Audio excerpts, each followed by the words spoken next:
యాకోబు 1వ అధ్యాయం 19వ వాక్యం. నా ప్రియ సహోదరులారా, మీరీ సంగతులను ఎరుగుదురు గనుక ప్రతి మనుషుడు వినుటకు వేగిరపడువాడును, మాట్లాడుటకు నిదానించువాడును, కోపించుటకు నిదానించువాడనై ఉండవలెను. ఎందుకనగా నరుని కోపం దేవుని నీతిని నెరవేర్చదు. విన్నారా? ఈరోజు చాలామంది మనుషులు వారి జీవితంలో కోపం అదే వారికి శాపంగా మారుతుంది, అదే వారి జీవితానికి పాపంగా మారుతుంది. ఈరోజు ఈ జాతి వారు నీలో ఉంటే నిర్మూలన చేయి. ఒక ఖైదీ మాట్లాడుతూ అంటాడు, అయ్యా క్షణకాలం ఆవేశం వల్ల నేను హత్య చేశాను. ఈరోజు 25 సంవత్సరాలు 25 సంవత్సరాలు ఖైదీగా ఉన్నానయ్యా, కుటుంబానికి దూరంగా, బాంధవ్యానికి దూరంగా. కోపం. ఈరోజు పరిశుద్ధాత్మ దేవుడు చెప్తున్న మాట, ఈ పరిచయులు నీలో ఉన్నారా? ఈ జాతిని నువ్వు నిర్మూలన చేయాలి, ఈ జాతిని నీలో నుంచి తీసివేయాలి. కోపం. కోపం చాలా ప్రమాదం. కోపం ఇంగ్లీష్లో ఏమంటారంటే అంగ్రీ, అంతేనారా? ANGER, అంగ్రీ, అంతేనమ్మా? దాని ముందు D పెడితే డేంజర్, అంటే ప్రమాదం. కోపం ప్రమాదం. కోపం నీ కొంపను ముంచేస్తుంది, జాగ్రత్త.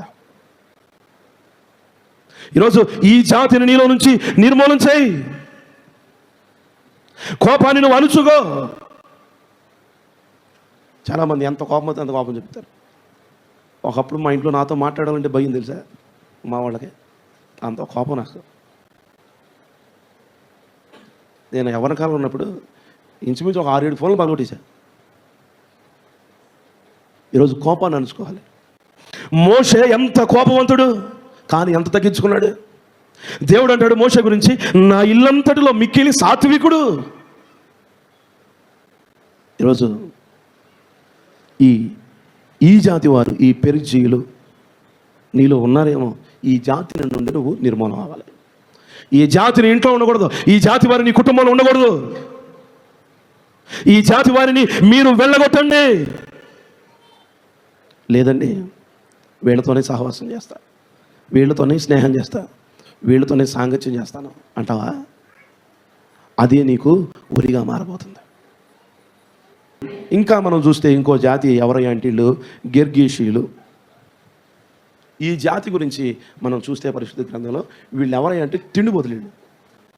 ఇక ఎప్పుడు తింటమే వీళ్ళ పని, తింటాం తొంగటం. ఈ జాతి నీలో ఉండకూడదు. ఈ జాతి వారిని నీలో నుండి నిర్మూలన చేయి. పరిశుద్ధ గ్రంథం అంటుంది తిండిపోతులుగా పరలోక రాజ్యంలో చోటు ఎక్కడ రాసరిగిన ఆయన. ఎందుకు వీళ్ళకి చోటు లేదంటే, కడుపు నిండా తిన్నాం అనుకో ఏమవుద్ది, మొత్తం వస్తుంది. మొత్తం వచ్చి శుభ్రంగా నిద్రపోతాం. అవును కదా? తిండి ఎంత ప్రమాదకరమో తెలుసా? ఒక వివాహంలోనంట పెళ్ళు కొడుకు తరపు వారికి మొక్కలే లేదని తలకాయల వాళ్ళు కొట్టుకున్నారంట. తెలుసా మీకు? పెళ్ళి కొడుకు తరపు వారు బంతిలో కూర్చుంటే పెళ్లి కూతురు తరపు వాళ్ళు మొక్కలే లేదని తలకాయల వాళ్ళు కొట్టుకున్నారంట. దేనికోసం? తిండి కోసం.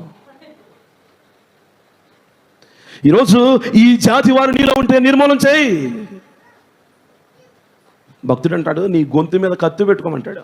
చదవమ్మ సామెతలు 23:2-3. నీవు తిండిపోతివైన ఎడల నీ గొంతుకు కత్తి పెట్టుకొనుము, అతని రుచిగల పదార్థములను ఆశింపకము, అవి మోసపుచ్చు ఆహారములు. చూసారా? దేనికి ఈ జాతి నీలో ఉందా? ఈరోజు ఏదో కాలక్షేపం కోసం మనం మాట్లాడుకోవట్లేదు, ఏదో కల్పన కథల 4 మాటలు చెప్పుకొని వెళ్ళిపోవడానికి మనం రాలేదు.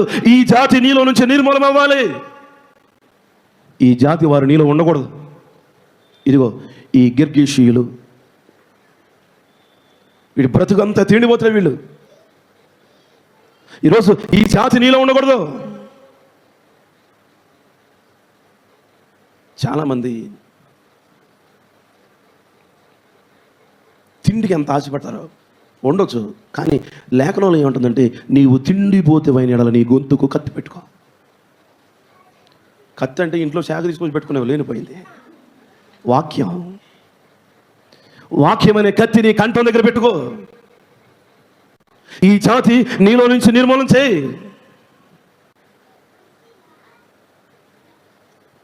ఈరోజు కొంతమందిని మనం చూస్తే ఒకప్పుడు తినడానికి తిండి కూడా ఉండదు. ఈరోజు చక్కగా చేతి నిండా అన్నీ వచ్చిన తర్వాత ఆడు తింటాడండి, ఒక రకంగా తింటాడు. ఇలాంటి వాళ్ళకి నేను అనుకుంటాను, అసలు వాడి గత జీవితం ఎందుకు వాడికి జ్ఞాపకం లేదనిపిస్తుంది. ఈరోజు ఆ జాతి నీలోంచి నిర్మూలన చేయాలి.